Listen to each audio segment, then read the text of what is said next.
ఈరోజు బైబిల్ మాట. యెహోవా చేతిలో రాజు హృదయము నీటి కాలువల వలె ఉన్నది. ఆయన తన చిత్తవృత్తి చొప్పున దాని త్రిప్పును. ఒకడు తనకేర్పరచుకొనిన మార్గము ఎట్టిదైనను తన దృష్టికది న్యాయముగానే అగుపడును. యెహోవాయే హృదయములను పరిశీలన చేయువాడు. నీతి న్యాయములను అనుసరించి నడుచుకొనుట బలుల అర్పించుట కంటే యెహోవాకు ఇష్టము. అహంకార దృష్టియు గర్వహృదయమును భక్తిహీనుల క్షేమమును పాపయుక్తములు.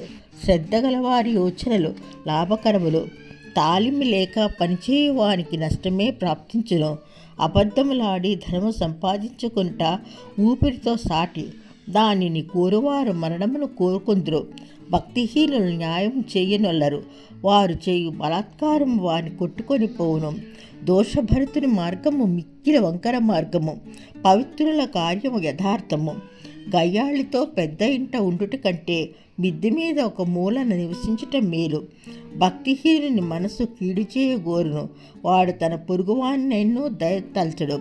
అపహాసకుడు దండించబడుట చూచి జ్ఞానము లేని వాడు జ్ఞానము పొందును. ఆమెన్. సామెతలు 21 అధ్యాయము కొన్ని